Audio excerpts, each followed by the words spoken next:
All right. For founder CEOs, this is going to be an interesting one. So, we're going to talk about what is the most common problem that I see as a CEO coach. So, when I'm working with different businesses, what is the most common? Let's call it the biggest problem, actually. And it's funny. It'll be very evident when we get into this. Um, this will be in podcast and video. You can find more information about what I do at apexceo.co. My name's Luke Peters. I exited in 2021 to private equity after running my company for a consumer product company for 20 years and had a great exit. And now I help other CEOs make more money and exit, specifically help them exit with their companies. So you can head over to apexceo.co to learn more. So the most common problem I see as a CEO coach, and maybe titled as the biggest problem, and we're going to walk through this. And so if you're on video, you can see the slides, but over podcast, I'll read it all out for you.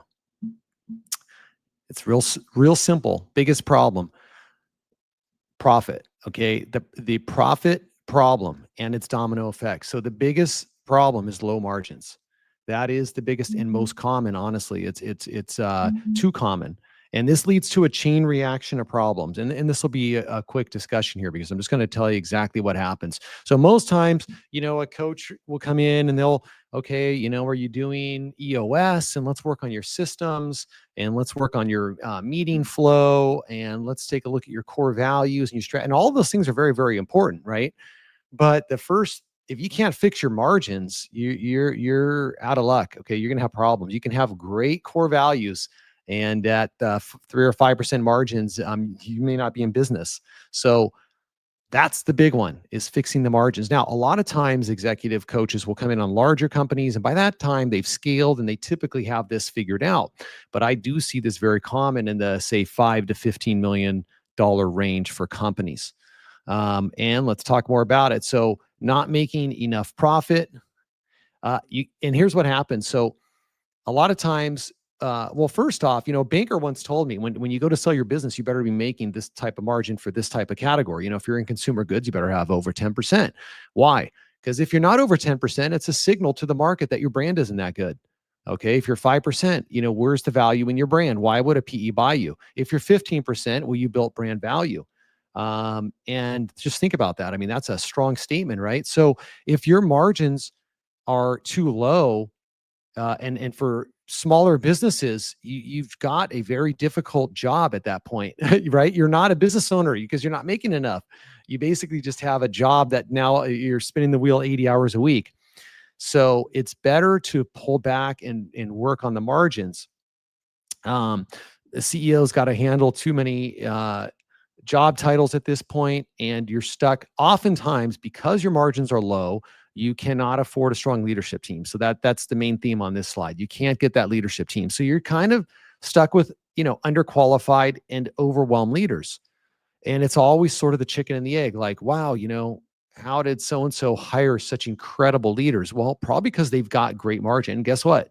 When those leaders come in, especially say in sales and CFO, they're going to actually increase your margins. They're going to look at things and they're going to say no to bad deals because they've had to do it at their companies. And then from there, of course, you have to have great KPIs that sort of drive the higher margins. So the biggest problem, you can't afford a great team. You're stuck with not a leadership team. Maybe great people and they're doers, but they're not leaders. And so that's what this leads to. This can lead to a dysfunctional and disorganized company. You may not have, clear accountability, lack of systems and processes, and constant firefighting. So let's sort of break that down. So you're not making enough money. You can't hire the right people. And since you're not making enough money, you're grabbing at, every shiny object. Okay. And I know, for all of you out there, you can start raising your hands because this is literally the majority of companies. Okay. You're grabbing every shiny object. You don't have time to step back and work on the business because you're working in the business. You don't have clear accountability. This is the biggest one, by the way. You hear, the word accountability all the time. This is the biggest one. If there's no accountability and someone keeps missing their monthly sales targets and quarterly sales targets, you don't do anything about it. Good luck. You'll be in a tailspin. And in order to do that, you need to build accountability, which can be very simply done through KPIs, raising your expectations, having one-on-one meetings, and being consistent as a leader. You need to be consistent and be clear and be fair and say, hey, these are the goals. And the goals can be agreed upon, right? And then you got to go through your systems and processes. And I put accountability ahead of systems and processes because I think it builds the systems and processes. And that will hopefully remove your constant firefighting because you then hopefully settle on clear objectives. Okay. And unfortunately, some folks they need a guide, which is nothing wrong with that. We all need a guide in life to sort of get us, from being lost in the desert to the promised land. Okay, so this can cause a lot of frustration and feeling stuck with CEOs. I had one guy tell me that he hates his business. Actually, I had more than one, but one recently. So that's not a good feeling. You don't want to be in that space because how can you improve your business if you hate it? So CEOs can feel helpless and burned out. The growth can stall out because of your leadership issue. Your bandwidth is going to be maxed out. And this all happened because you're not making enough money. You're not making enough profit margin, to be specific. Not enough money because as your company's growing, that's one thing. But you got to make sure the margins are there so that when you hit that $1 million mark, you're actually making money. And when you hit the $5 million mark, you're actually, putting money in your bank account at that point. And you have when you're overworking, you have no leverage. The CEO works too many hours. There's no time for strategy. Business runs inefficiently, and it reinforces the low margins. Okay, so this is like it's just a spiral that a lot of folks can't get out of. And how do most people solve this? They chase more business. They're making 3, 4, 5%. Okay, let's go from 3 million to 6 million. First, fix the 3, 4, 5% margins. Get those up to 10, 12, 15, 20, depending on your type of business. And by the way, I'll chime in. Product business, try to get over 10%. If you're over 15, you're crushing it. Honestly, for most products, if you're over 15, you're crushing it. Service business, try to get towards 20%. And I've said this a couple times, but if you read the book Profit First, I think it's Mike Malkowitz, great book. But he's got a really cool concept. If you're a product business and you want to compare that business to a service business, just think like we'll just pick HVAC, and for product, just pick you're selling on Amazon and on your web or on your own website, right? Your gross margin as a product business would be equivalent to the top line of a service business. It's way easier to get bigger on a product business, right? So let's say you're 50%. So, your $20 million business, 10 million goes to your, gross margins. And that's similar to say an HVAC business at 10 million. It's like difficult to get the HVAC to 10 million is what I'm saying. It's a lot more difficult than a product. And what I mean, and so the point is you should be making more at the HVAC business. You should be 20% margins. Okay. And if whatever, HVAC, any home service, cabling, high voltage, low voltage, whatever it might be. I know this isn't always possible. And I know a lot of you are doing great and you're making 10, 12%, and no shame in that. I'm just saying the goal is to push that towards 20 or at least 15, right? And for the product, when you pass 10, you can feel pretty good about that, I think. And then I work with companies over 20.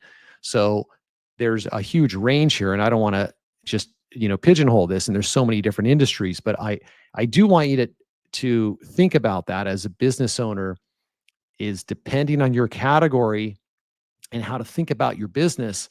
And especially like if you're a service business and your buddies are selling products and they're $100 million businesses, focus on your gross margins or your contribution margins. Okay. You can do just as much as them with a smaller business and no inventory, by the way. Okay. So it's also important to have someone there to tell you that, because the grass is always greener. So let's go to the next slide here.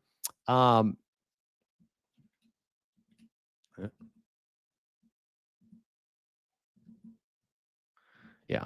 Okay. So the next slide here is the solution is fix your profit margin. So here we'll talk about exactly how to do that. Okay. So to fix your profit margins, you basically, here are my pictures. I'm hiding it here. So you need, let's see, very hard decision. You have to raise prices. Okay. So first you got to raise prices, improve efficiency, or cut waste, or how about all three of those? It's funny how many people are afraid to raise prices. Raising prices goes back to that comment earlier. If you only have 5% margins, does the market not think highly of your service if you're a service business, or your product if you're a product business? Right. So what's going on here? If you're providing excellent service, if you're the actual operator providing the service, you're doing a great job, raise prices. Okay. Find out where that happy, point is. Often you can get a couple of points or even 5 points easily by raising prices. And don't be afraid if that causes disruption. That's just part of product market fit. That's literally what you're figuring out. You're figuring out your product market fit and your pricing strategy. So it's raise prices, it's improve efficiency, it's cut waste, and then you can hire that leadership team. It doesn't mean that you put all of the extra funds into the leadership team, but maybe you can get one of them. Go get that COO, make your life better. Get that CFO, get that head of sales. If you don't have any of them, start with head of sales. That's what I would start with.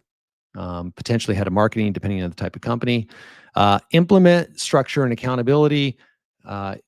If you want any help on this, again, go to my site. I do 20-minute strategy sessions, no cost. I love meeting other entrepreneurs, but implementing structure. I mean, this is something I did in my company, and it's simply having one-on-one consistent meetings with consistent themes and goals that you consistently talk about is enough to do it. You don't need a crazy system. You don't need an EOS, although EOS is great. Plenty of people run EOS and they don't have accountability, because accountability means when things aren't working, you have to do something about it. Okay. So just running a system is not enough. You have to actually have accountability.